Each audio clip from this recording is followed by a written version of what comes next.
कर चुके हैं, बहुत लोग ग्रेजुएशन तक जा चुके होते हैं लेकिन फिर भी उनको एप्लीकेशन लिखने नहीं आता।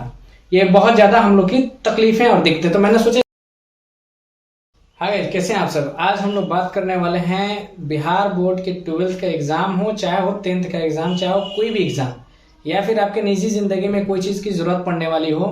यानी एक ऐसा टॉपिक मैं डील करने वाला हूँ, बताने वाला हूँ जो आपकी जिंदगी में हमेशा इसकी जरूरत पड़ेगी, एग्जाम से पहले भी, एग्जाम से बाद भी, इस बात के, और एग्जाम के टाइम भी। तो आइए बात करते हैं आखिर वो टॉपिक है क्या। तो मैं यहाँ पे लिखा हूँ कि लीव एप्लीकेशन फॉर स्कूल और कॉलेज।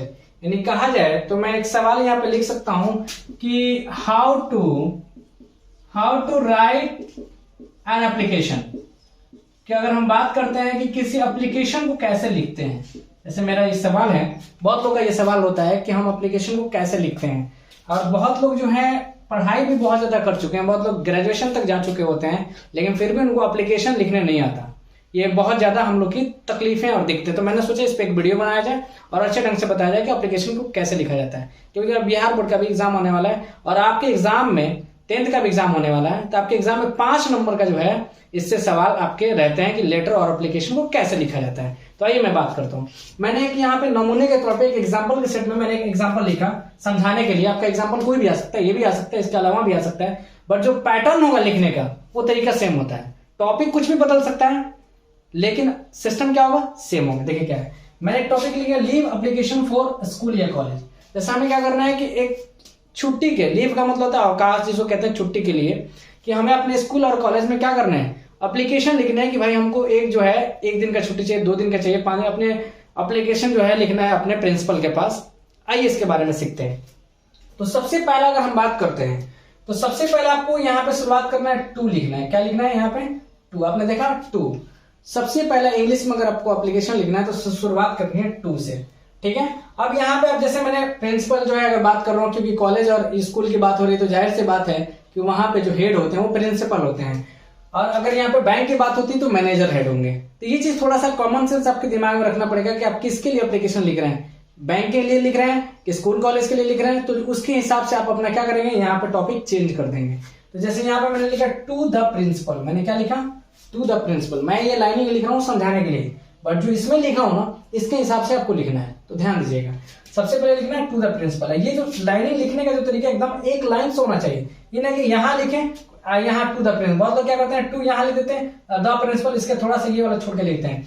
यही सर एग्जामिनर क्या करता है, वो आपका पूरा एप्लीकेशन पढ़ने के लिए उसके पास टाइम नहीं है, क्योंकि उसके पास हजारों कॉपियां साइन करने के लिए।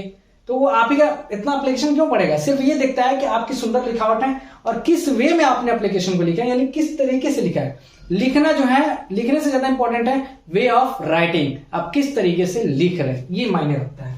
तो टू द प्रिंसिपल जैसे आपने लिखा, इसके ठीक नीचे आपको लिखना है उस थोड़ा सा, जैसे व्हाइट पेज पे आप लोग एप्लीकेशन लिखते हैं नॉर्मली, तो थोड़ा सा अगर इसके नीचे एकदम सेम लिखना है स्कूल का नेम या कॉलेज का नेम। स्कूल के लिए लिख रहे हैं तो स्कूल का नेम, कॉलेज के लिए लिख रहे हैं तो कॉलेज का नेम, और बैंक के लिए लिख रहे हैं तो बैंक का नेम। इस बात को याद रखिएगा। और उसके बाद जो है स्कूल एड्रेस। अब आपका स्कूल कहाँ पड़ता है, जैसे मैं बात करता हूँ, मैं होम टाउन मेरा सिवान बिहार से मैं बिलोंग करता हूँ, और तो मैं लिखूंगा कि अगर मेरे सिवान में कोई स्कूल से कॉलेज है तो मैं सिवान के लिए यहाँ पे लिख दूंगा। कोई अगर दिल्ली में पढ़ता है तो दिल्ली लिखेगा। जहां आपका होम टाउन पड़ता है, होम स्टेट पड़ता है, आप उसके अकॉर्डिंग अपना लिखेंगे।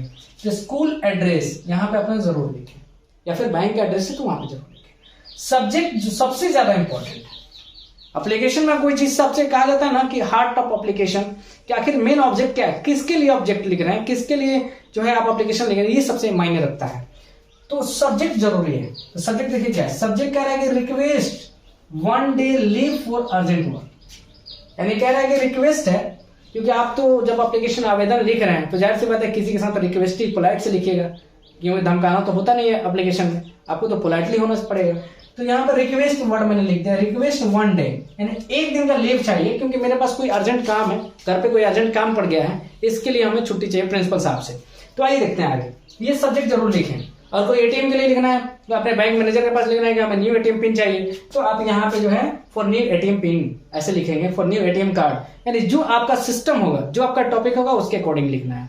तो मैं यहाँ पे स्कूल लीव के लिए बात कर रहा हूँ, इसीलिए मैंने ये चीज लिखी। आगे देखते हैं, रिस्पेक्टेड सर या मैडम, क्योंकि प्रिंसिपल मेल भी होते हैं और फीमेल भी होते हैं, तो आपको सर या मैडम उनके अकॉर्डिंग एक ही लिखना है। पहले तो आपको जानकारी होना चाहिए कि आपके प्रिंसिपल जो है सर हैं या मैडम है, तो उसके अकॉर्डिंग मैं यहाँ पे दोनों लिख दिया ताकि आपको समझ में आए कि दोनों में से कोई एक ही लिखना है।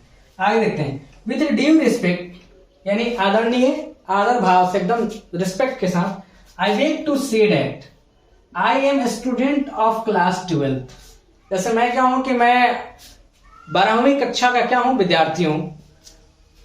इन योर स्कूल, आपके स्कूल या कॉलेज में मैं क्या हूं, 12वीं कक्षा का विद्यार्थी हूं। और बैंक के लिए लिख रहे हैं तो क्या करेंगे, मैं आपके जो है बैंक अकाउंट, मैं आपके बैंक में एक आपका खातेदारी हूं, एक अकाउंट होल्डर हूं, इस तरीके से आप लिख सकते हैं। I have required 1 day leave, मुझे एक दिन की छुट्टी की जरूरत है। बिकॉज ऑफ अर्जेंट वर्क, मेरे पास कोई जरूरी काम आ गया है, इसके लिए मुझे क्या चाहिए, एक दिन की सर छुट्टी चाहिए। इन द सिटी, इसी शहर में मैं जिस शहर में रहता हूं उसी शहर में क्या है, मेरे को कोई जरूरी काम आ गया, इसके लिए हम लोग क्या चाहिए, छुट्टी चाहिए। आगे देखिए, I need to accompany with any father for shopping regarding to upcoming wedding in my family. यानी कहा जा रहा है कि हमें एक दिन की छुट्टी चाहिए, इसलिए चाहिए क्योंकि हमारे घर शादी होने वाली है। मान के चलिए किसी के घर बहन की शादी होती है, किसी के घर भाई की शादी होती है, तो शॉपिंग करना कितना इंपॉर्टेंट हो जाता है। तो उस सेंस में ये कहा जा रहा है कि मुझे एक दिन की छुट्टी चाहिए। और एक कंपनी का मतलब है साथ देना, किसके साथ, फादर के साथ। अब फादर उतना बड़ा शादी का शॉपिंग अकेले फादर तो कर नहीं पाएंगे, तो सपोर्ट तो चाहिए कि नहीं चाहिए। इसीलिए यहाँ पे लिखा जा रहा है कि हमें एक दिन अपने पिताजी के साथ जाना है पूरी शादी की शॉपिंग करने के लिए, इसके लिए हमें छुट्टी चाहिए। एक बात ध्यान रखिएगा, किसी भी चीज के लिए एप्लीकेशन लिख रहे हैं, कारण लिखना, रीजन लिखना जरूरी है। जिसमें मैंने यहाँ पे रीजन लिखा कि मेरे घर क्या है, शादी है, तो रीजन लिखना जरूरी है, तभी आपका एप्लीकेशन जो है वैलिड होगा। आगे देखते हैं, यहां तक आपको एक लाइन में लिखना है, सिस्टमेटिक एक लाइन। देखिए यहाँ पे मेरी जो लाइनिंग यहाँ पे दिख रही है एकदम सीधा है, तो आपको भी अपने पेपर में ऐसे ही लिखना है। अब आगे नीचे की तरफ थोड़ा सा देखते हैं कि इसके नीचे, जैसे यहाँ पे आपका एप्लीकेशन कंप्लीट हो गया और बहुत लंबा चौड़ा एप्लीकेशन नहीं निकला था, 3 से 4 लाइन में कम शब्दों में पूरी बात कह दीजिए, क्योंकि एग्जामिनर के पास टाइम नहीं है पढ़ने का, वो आपका तरीका देखेगा, वे ऑफ राइटिंग। देखते हैं नीचे आई शेल बी ऑब्लिक जियो, यानी मैं आपका आज्ञाकारी, ऐसे लोग लिखते हैं ना, वो चीजें हैं। इसके बाद आप यहाँ पे लिखिए योर ऑब्डेंटली, योर नेम, अपना यहाँ पे अपना नाम लिखिए, डॉट डॉट डॉट मैंने लिखा है, यहाँ पे अपना नाम लिखिए जो भी आपका नाम है। यहाँ पे जो है क्लास, कौन सी क्लास में पढ़ते हैं, अपना रोल नंबर जरूर मेंशन करिए, क्योंकि हम लोग एप्लीकेशन लिख रहे हैं प्रिंसिपल के पास, तो कॉलेज का या स्कूल का रोल नंबर, क्लास लिखना जरूरी है। वैसे अगर आप बैंक के लिए लिख रहे होंगे तो आपको यहाँ पे चीजें अपना नाम के साथ साथ अपने अकाउंट नंबर, ठीक है ना, और उसके साथ आप इसमें जिक्र कर सकते हैं आप उसके साथ क्या क्या बोलते हैं ना कि क्या क्या डॉक्यूमेंट, इशू डॉक्यूमेंट्स आपके साथ दे रहे हैं, तो वो चीजें यहाँ पे नीचे में मेंशन करनी जरूरी है। तो ये आपके एग्जाम में मैं यहाँ पे दिखाया, ये आपके 5 नंबर का तो फिक्स है, एकदम 5 नंबर का फिक्स है। तो आज से लिखना सीख लीजिए, क्योंकि इससे आसान वे में आपको कहीं नहीं मिलेगा। तो ये चीजें आपको मिल गई कि how to write an application. तो वीडियो को अगर आप आखिर तक बने हैं तो थैंक यू वेरी मच, और आप वीडियो को लाइक कर दीजिए, सब्सक्राइब करिए। और सब्सक्राइब इसलिए करिए कि अगर आपको थोड़ा भी लग रहा है कि आपके अंदर जो है नॉलेज कुछ ना कुछ मैं आपको दे पाया हूं, तो इस संदर्भ में आप सब्सक्राइब कर सकते हैं और अपने दोस्तों के पास जरूर शेयर करिए। ऐसे वीडियोज इस चैनल पे मिलते रहेंगे। थैंक यू वेरी मच, जय हिंद।